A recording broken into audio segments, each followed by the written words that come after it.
Assalamu alaikum.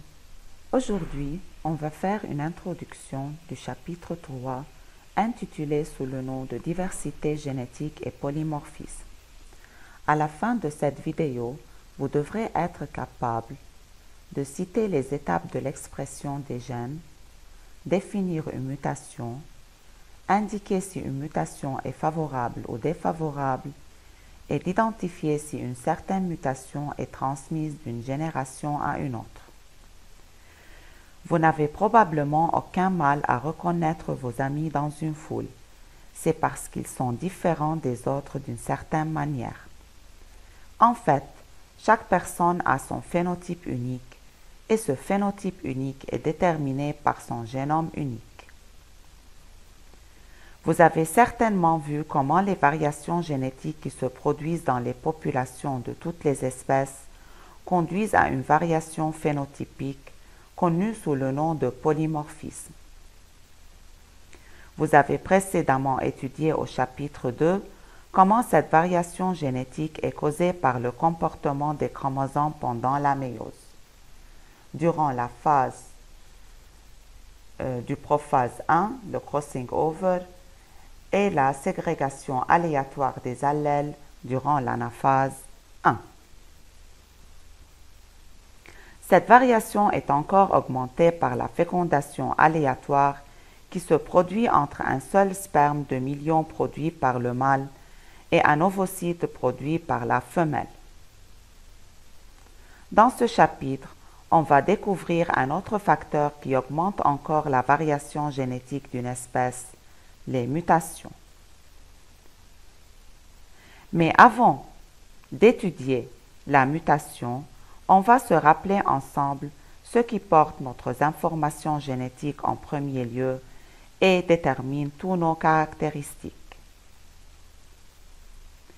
L'ADN est le vecteur de notre matériel génétique.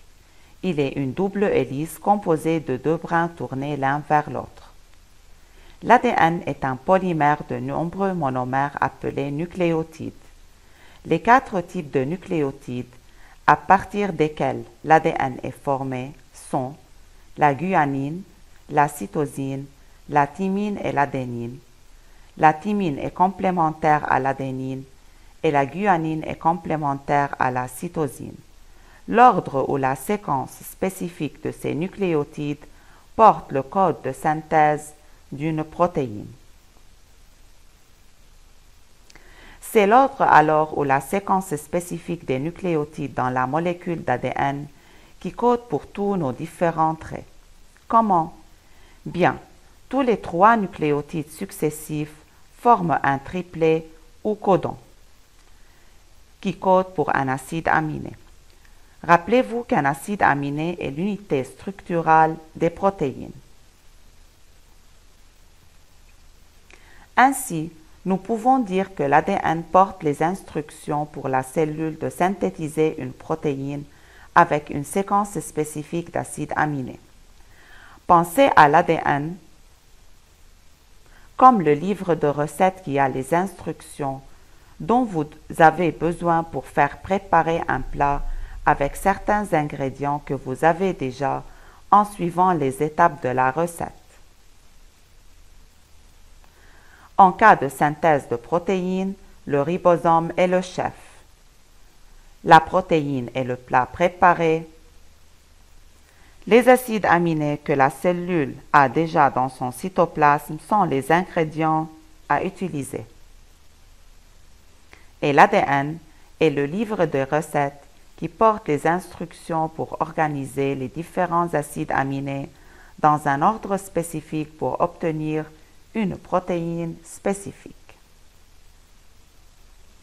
Vous pourriez vous demander comment est-il possible pour l'ADN, situé dans le noyau, d'instruire la synthèse des protéines qui se fait dans les ribosomes dans le cytoplasme.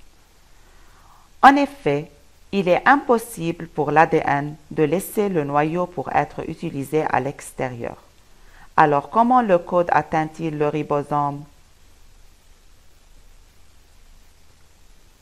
Si nous revenons au même exemple de recette de cuisine et disons que vous souhaitez partager votre recette avec quelqu'un. Vous n'allez certainement pas déchirer la page de vos livres. Vous allez probablement prendre une photo ou faire un droit d'auteur. C'est exactement ce qui se passe dans vos cellules aussi. La cellule crée une copie du gène ou du fragment d'ADN qui code pour une protéine spécifique. La copie est appelée ARN messager. L'ARN messager laissera le noyau vers le cytoplasme et c'est ainsi que le code génétique atteint le ribosome où l'assimilation des acides aminés se produit. De sorte que vous pouvez voir la synthèse des protéines qui se fait en deux étapes. La production d'ARN messager qui est appelée transcription et l'assimilation des acides aminés au ribosome qui est appelée traduction.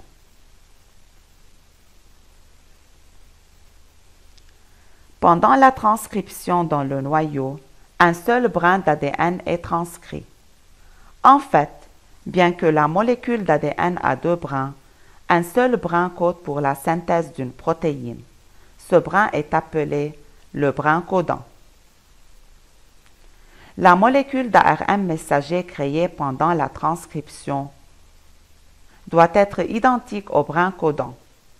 Pour ce fait, le brin codant n'est pas utilisé pendant la transcription. C'est pourquoi on l'appelle aussi le brin non transcrit.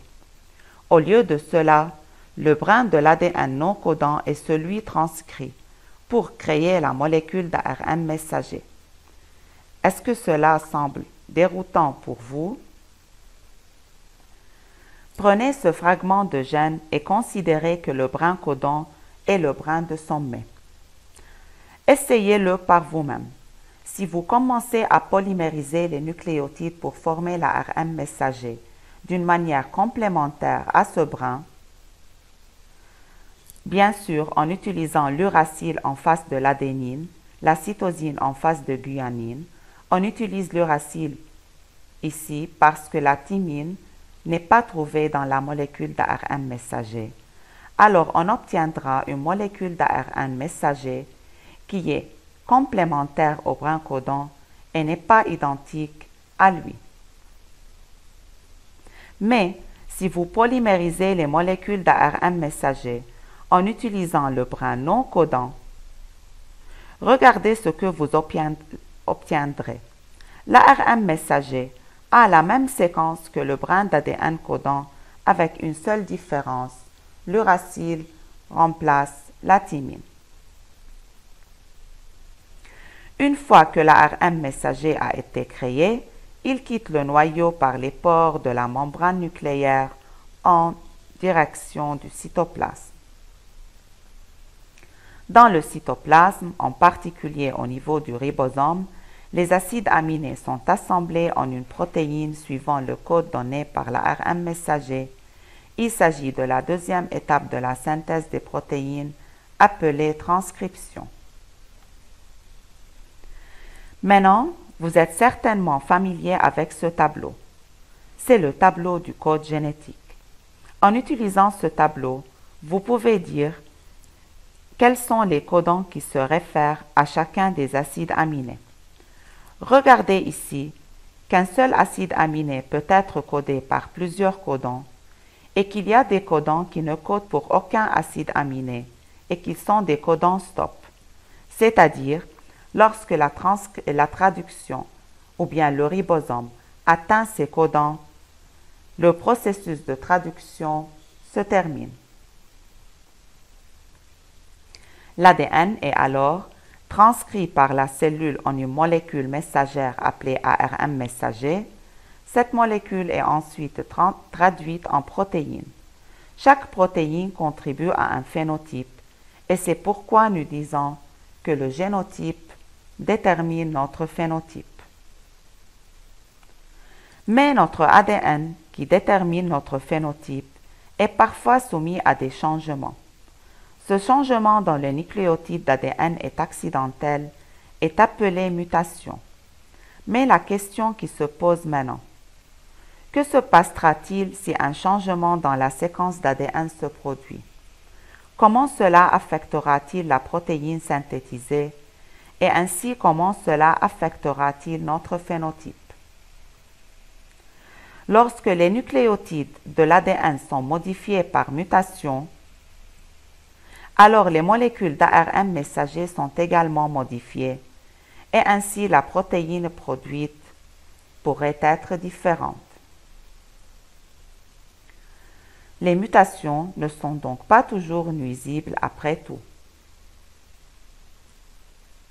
C'est ainsi que des mutations dans un gène conduisent à l'apparition de nombreuses versions alléliques du même gène, ou gène polyallélique, qui produira de nouveaux phénotypes à partir d'un phénotype déjà existant et provoquera ainsi un polymorphisme. Les mutations alors sont à l'origine du polymorphisme. Mais que se passe-t-il si le gène muté code pour une protéine impliquée dans un processus biologique? La dystrophine est un exemple d'une protéine importante pour que les cellules musculaires fonctionnent normalement. La synthèse de cette protéine est codée par un gène. Ce gène normal de dystrophine code pour la protéine normale de la dystrophine et donc tous les muscles fonctionnent normalement. Mais si une mutation se produit dans ce gène, la protéine de dystrophine produite ne sera pas fonctionnelle et donc les muscles ne fonctionneront pas normalement. Cette condition est connue sous le nom de myopathie de Duchenne, qui est un désordre génétique causé par une mutation génique. En effet, les mutations sont à l'origine parfois de l'apparition de nombreux troubles génétiques, parmi lesquels les cancers et une maladie du sang appelée la drépanocytose. Maintenant, une dernière question à laquelle il faut répondre. Est-ce que les mutations sont héritées d'une génération à une autre? Eh bien, la réponse à cette question dépend de l'endroit où la mutation s'est produite.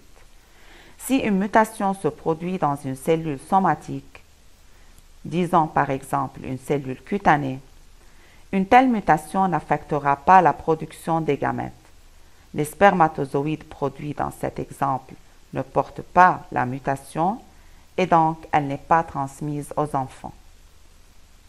Cependant, si la mutation se produit dans les cellules germinales, qui sont les cellules mères des gamètes, cette mutation sera transmise à ces gamètes au cours de la méiose, et ainsi la mutation sera transmise aux enfants. Donc, une mutation qui affecte les gamètes est transmise aux enfants. En fait, l'enfant atteint de mutation portera cette mutation dans toutes ses cellules, tandis qu'une mutation qui affecte une cellule somatique n'apparaîtra que dans les cellules filles de cette cellule affectée.